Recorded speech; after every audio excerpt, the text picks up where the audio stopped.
여기가 4.5고 여기는 지금 5V잖아. 그러니까 못 가진다는 얘기야. 여기가. 그리고 이쪽으로는 올 수가 있지. 왜 여기가 이렇게 접지가 되어 있으니까.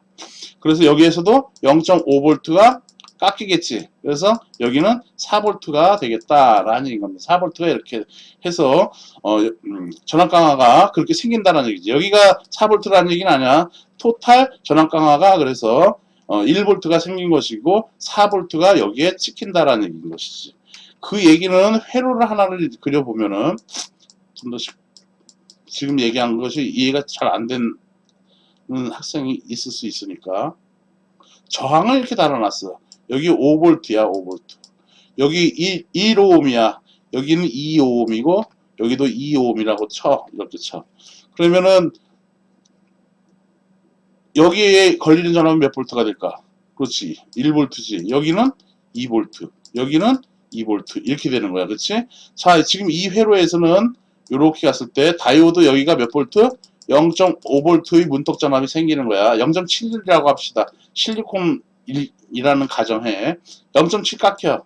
그리고 이쪽으로 와가지고 이렇게 해가지고 이렇게 돌린 거니까 여기가 몇 볼트? 0.7V. 그럼 여기가 몇 볼트 걸린다는 얘기야? 그렇지. 1.4 빼니까 3.6V가 여기가 걸린다라는 얘기인 것이에요. 오케이? 그렇게 전류가 흐르는 것이고 순방향인데 여기 쪽으로 왜 못 흐른다? 여기 기준점이 이거보다는 지금 전압이 낮아졌으니까 낮으니까 이쪽으로 못 흐른다라는 얘기예요.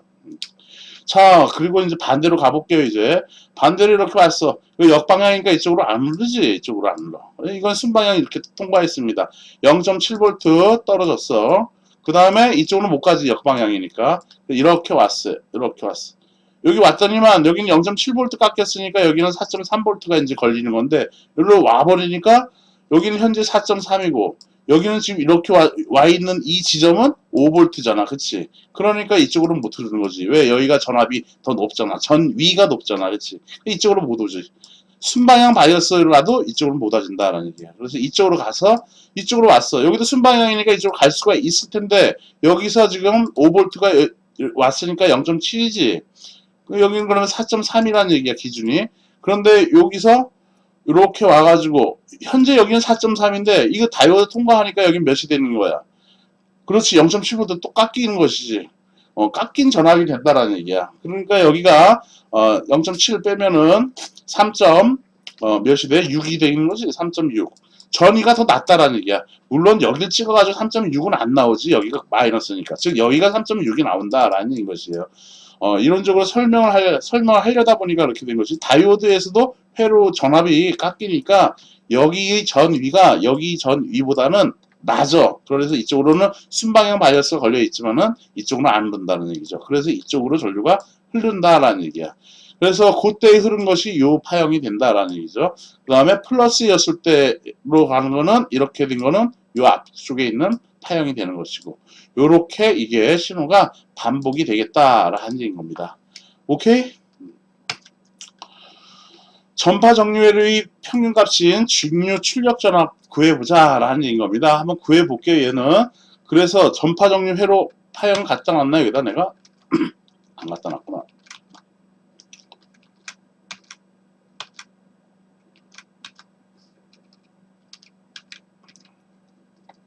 요 파형이에요. 자, 그래서 여기다 그려보면은 있는데 띠리리링 해가지고 VT는 원래 뭐였냐면은 VM의 사인 오메가 T였었던 거야. VM 전압 강화 생각하지 말고 이상적이라고 생각합시다. 그냥 VM. 그래서 주기는 사인 오메가 T는 여기가 한 주기가 되는 것이지 이렇게 되는 거니까 이렇게까지 되는 거니까. 그런데 그 한 주기 중에서 여기는 몇이 됐어? 요 반은 값이 없고 여기가 돼버린 거죠. 그럼 아까 내 반파 정류 회로하고는 어떻게 돼? 그 값이 2배가 되는 것이죠. 2배. 그렇게 계산을 해도 되고 그거는 아까 반파 정류 회로를 우리가 계산했으니까 거기에 2배를 해주면 되는 거 있잖아. 즉 파이분의 VM이라는 이 값을 알아야지 이렇게 2배를 해주는 거잖아. 그래서 얘를 갖다가 직접 한번 구해보자 라는 겁니다. V의 DC는 T분의 1의 인테그랄 0부터 T까지 VT의 dt로 이렇게 써주면 되는 것인데, 주기는 t분의 여기가 한 주기인데, 지금 이 주기는, 이 상황에서 이 주기는 뭐가 되는 거야? 여기가 한 주기가 되는 거지, 여기가 한 주기가 되는 거야. 맞아요? 그래서 이렇게 써주고, 그래서 한 주기를 갖다가 하려다 보니, 이 주기에 대해서는, 이 주기는 몇이 되는 거야? 2분의 t가 되는 거지, 반주기니까. 그래서 여기다가, 주기 t 대신에 2분의 t로 이렇게 써주면 되겠다라는 얘기죠. 2분의 t. 분의 1 써주고, 인테그랄 0부터 어디까지? 주기 t가 지금 2분의 t로 줄어드는 거야. 그렇지? 그래서 2분의 t가 주기인 거니까. vt는 근데 뭐야? 이거죠? 그래서 vm의 사인 오메가 t의 dt로 이렇게 쓰면 되겠다라는 겁니다. 물론 얘를 갖다가 이렇게 써도 돼. t분의 1을 써주고 t분의 2의 인테그랄 0부터 원래는 이렇게 되는 건데 거기에서 요 반주기 아까 때 구한 것이 반주기였을 때 반파일 때는 그래서 여기가 2분의 t고 여기가 t였을 때 이 vt는 vm의 사인 오메가 t였잖아, 그렇지? 그러니까 요거 써주면 되는 것이죠. 그런데 여기 2분의 t에서 t 사이에서 얘는 값이 0이니까 0부터 2분의 t까지만 vm의 사인 오메가 t를 곱한 다음에 걔를 적분해주면 반파 정류 회로에 대한 평균값이 이렇게 구해졌던 거야. 그거에 대해서 이거 하나 더 생기는 거니까 한 주기 t 동안 곱하기 2를 써주면 된다라는 얘기인 것이죠. 이렇게 계산을 해도 되고 지금 내가 얘기한 요렇게 되는 이 파형이 vm의 사인 오메가 t의 파형이 이렇게 나타난 거고 그 주기가 지금 2분의 t니까 2분의 t분의 1 써주고 0부터 2분의 t까지 0부터 2분의 t까지 vm의 사인 오메가 t의 dt로 이렇게 계산해도 된다라는 겁니다. 결과는 같죠. 그래서 이거 넘겨주면 t분의 2가 되는 것이고 여기 vm 앞으로 빼주면 vm 써주면 되겠죠. 그 다음에 사인 오메가 t는 마이너스 오메가 분의 1에 마이너스 오메가 분의 1에 코사인 오메가 t 적분 구간은 0부터 2분의 t로 써주면 되고요. 마이너스 오메가 분의 1도 앞으로 빼주면서 이거를 t분의 2파이로 바꿉시다. 이제 칸이 부족하니까.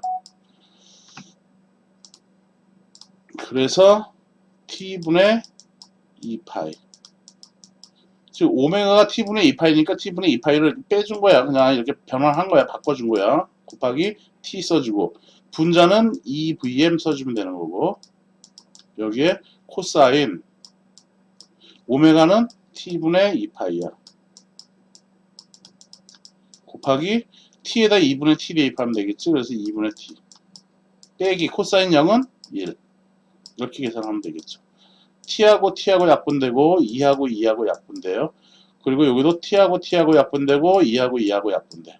여기 마이너스 있죠. 그래서 마이너스 파이분의 마이너스 파이분의 vm 남고 그 다음에 가로치고 여기 코사인 파이만 남죠. 코사인 파이는 몇? 마이너스 1 마이너스 빼기 마이너스 1이니까 마이너스 2 그래서 마이너스는 플러스 돼가지고 결과적으로는 몇이 돼요? 파이분의 2vm이 되겠다라는 얘기인 겁니다.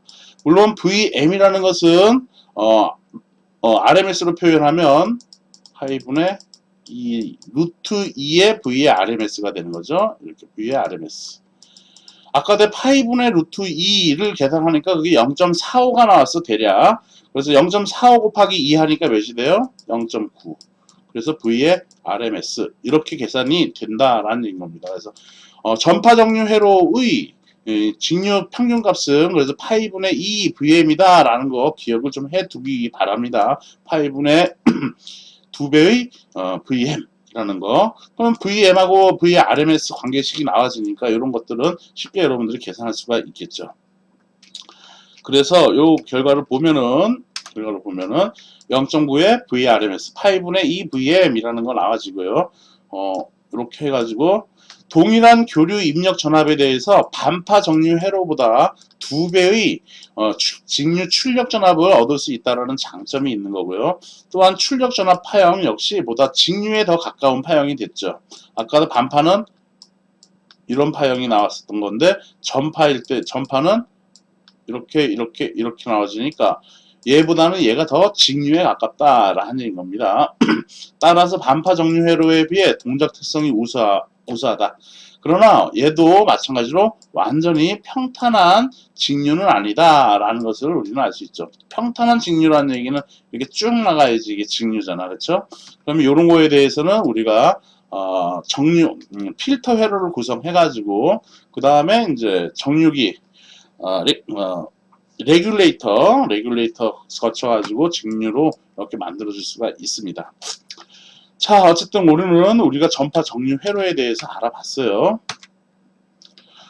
이제 좀 쉬었다가 실험 3, 실험 부품에 대해서 알아보고, 실험 부품은 이러한 실험 장비를 이용을 해가지고 우리가 실험을 할 겁니다.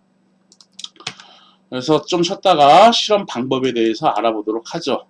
네, 오늘 4주차 1강은 여기까지 하겠습니다. 수고했습니다.